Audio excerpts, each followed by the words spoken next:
आखिर कैसे हुई थी राधा की मृत्यु और श्री कृष्ण ने क्यों तोड़ दी थी अपनी बांसुरी? ऐसा क्या अपराध किया था राधा जी ने कि वो श्री कृष्ण से विवाह नहीं कर पाई और क्यों राधा जी को पूरा जीवन कृष्ण के बिना गुजारना पड़ा? आज हम इन सभी तथ्यों के बारे में जानने वाले हैं, जिसे सुनकर आप धन्य हो जाओगे। दोस्तों, अगर वीडियो पसंद आए तो शेयर जरूर कर देना ताकि आप पर राधा रानी की कृपा बनी रहे। दोस्तों, कहा जाता है कि राधा जन्म से अंधी थी और स्वर्ग लोक से ये वचन लेकर ही पृथ्वी लोक आई थी कि जब श्री कृष्ण की प्रथम दृष्टि उन पर पड़ेगी तभी वो संपूर्ण जगत को देखेंगी, अन्यथा नहीं। तो देखा आपने कैसे शुरुआत से ही दोनों एक दूसरे से जुड़े रहे हैं। बचपन से ही कृष्ण अपनी लीलाओं और बांसुरी की मधुर धुन से पूरे नगर वासियों का मन मोहित करते रहते हैं और राधा और कृष्ण तो 8 साल की उम्र से ही अपने प्रेम का आनंद लेने लगे थे। श्री कृष्ण को अपने जीवन में राधा और बांसुरी दो ही सबसे प्रिय थी, जो आपस में एक दूसरे से गहराई से जुड़े थे। जब श्री कृष्ण बांसुरी बजाते, राधा उनके पास दौड़ी चली आती और घंटों बांसुरी की धुन में मग्न रहती, जो उनके प्रेम को और बढ़ाता गया। वो यमुना नदी के तट पर बैठकर घंटों समय व्यतीत करते थे, पर उनका ये सुखद समय कुछ ही वर्षों का था, क्योंकि जैसे कृष्ण के मामा कंस को उनके वृंदावन में होने का पता चला, उसने तुरंत ही कृष्ण को मथुरा में युद्ध का निमंत्रण दे दिया, जिसके लिए कृष्ण को अपनी यशोदा माँ और पूरे गांव के साथ राधा को भी छोड़कर जाना था। कृष्ण और राधा दोनों को पहले से पता था कि कृष्ण वृंदावन वापस कभी नहीं आ पाएंगे और बहुत समय तक एक दूसरे से मिल भी नहीं पाएंगे। तो इसीलिए मथुरा जाने से पहले राधा ने कृष्ण से 2 वचन किए। पहला वचन था कि राधा के हृदय में हमेशा केवल कान्हा का वास रहेगा और दूसरे वचन के अनुसार मृत्यु से पहले उन्हें कान्हा के दर्शन होंगे। परंतु इन वचनों को देने के बाद श्री कृष्ण को पता था कि राधा उनके विरह में बहुत विलाप करेगी, तो राधा हमेशा खुश रहे, इसके लिए श्री कृष्ण ने भी राधा से वचन लिया कि राधा को कृष्ण की याद में अब एक भी अश्रु नहीं बहाना होगा।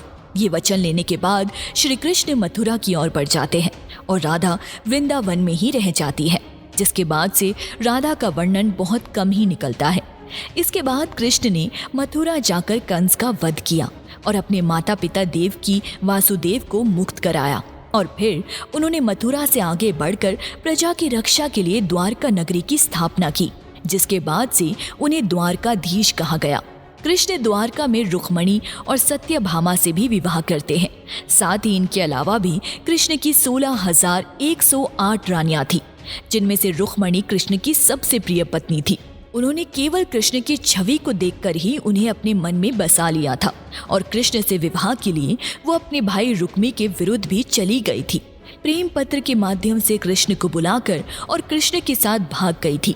फिर उन्होंने कृष्ण के साथ द्वारका नगरी में सुखपूर्वक अपना जीवन व्यतीत किया और कृष्ण भी अपने दैवीय कार्यों में लीन हो गए। दोस्तों, राधा और कृष्ण के प्रेम की बहुत सी अलग अलग कथाएं हैं और उनमें से एक प्रचलित कहानी ये है कि श्री कृष्ण कभी कभी सोते ही राधा श्री बोल पड़ते थे, जो कृष्ण की रानियों को अच्छा नहीं लगता था। तो एक बार रुक्मणी ने श्री कृष्ण से कहा कि हे प्रभु, प्रेम तो हम सब भी आपसे करते हैं, पर ऐसा राधा जी में क्या है जो आप सोते हुए भी उन्हें याद करते हैं? तो कृष्ण बोले, तुम्हें एक बार राधा से मिलाऊंगा, फिर तुम्हें खुद ही पता चल जाएगा और उनके लिए कुछ लेते भी जाना।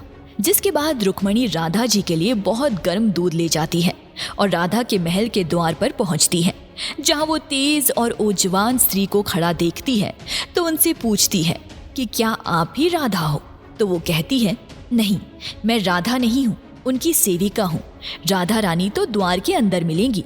तो रुक्मणी 1-2 करके ऐसे सभी द्वारों को पार करती जाती है। जब वो राधा रानी के कक्ष में पहुंचती हैं, तो उन्हें पता चलता है कि राधा कई रातों से कृष्ण नाम जपते हुए जा रही है और अभी ही उन्हें निद्रा आई है।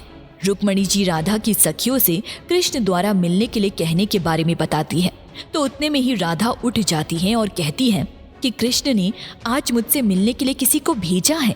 रुक्मणी आश्चर्यचकित हो जाती है।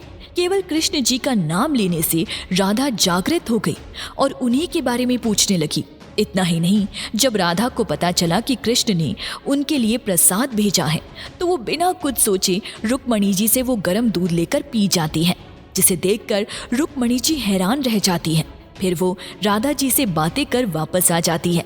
ये सब हो जाने के बाद जब रात्रि के समय रुक्मणी जी श्री कृष्ण के पैर दबाती हैं तो देखती है कि उनके पैरों में छाले पड़े हुए हैं, जिसे देखकर वो हैरान रह जाती है और पूछती है कि प्रभु, आप कहाँ पैदल गए थे जो आपके पैरों में छाले पड़ गए?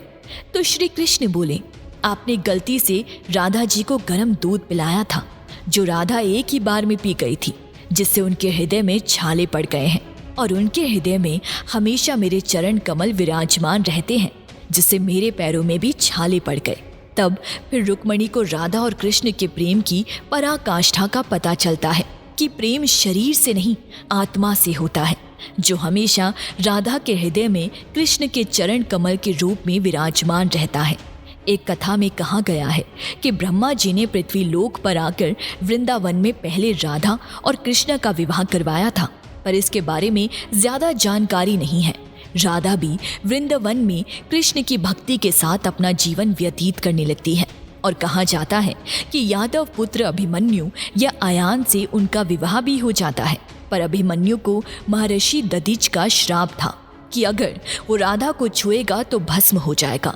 इस प्रकार राधा विवाह के पश्चात भी कृष्ण के प्रेम से स्वतंत्रता पूर्वक जुड़ी रहती है। बहुत वर्षों बाद जब राधा अपने वैवाहिक जीवन बहुत अच्छे से निभा लेती है तो सभी जिम्मेदारियों से मुक्त हो जाती है।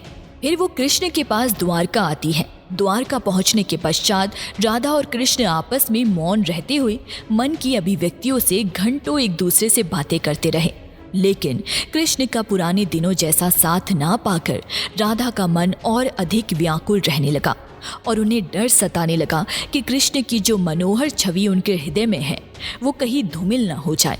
इसी डर से राधा ने चुपचाप तरीके से राजभवन और द्वारका नगरी भी छोड़ दी। जिसके बाद ऐसे ही कुछ समय और बिताने के बाद जब राधा का अंतिम समय पास आने लगा तब उन्होंने कृष्ण का स्मरण कर उन्हें अपने वचन की याद दिलाई। राधा के स्मरण करते ही कृष्ण वहां दौड़े चले आए, परंतु राधा की अत्यंत दयनीय स्थिति देखकर वे अत्यधिक भावुक हो गए और उन्होंने राधा से अंतिम समय में कुछ मांगने को कहा, जिस पर राधा ने उनके सामने एक ही इच्छा प्रकट की थी कि वो अपने जीवन के अंतिम क्षणों में कृष्ण का वही रूप देखना चाहती हैं जैसा वो वृंदावन में देखा करती थी। वो उन्हें वही बांसुरी की मीठी धुन बजाते हुए सुनाना चाहती हैं।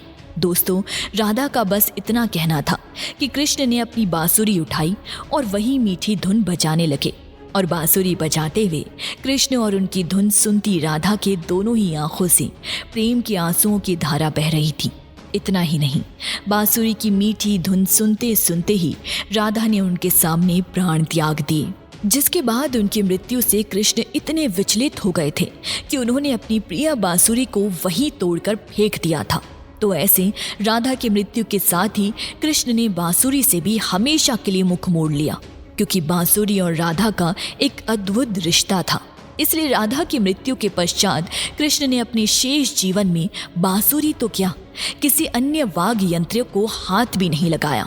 दोस्तों, राधा और कृष्ण की प्रेम कहानी के लिए ऐसा भी कहा जाता है, एक प्राण दो देही, राधा संग स्नेही, जिनके शरीर बस अलग थे और आत्मा एक ही थी।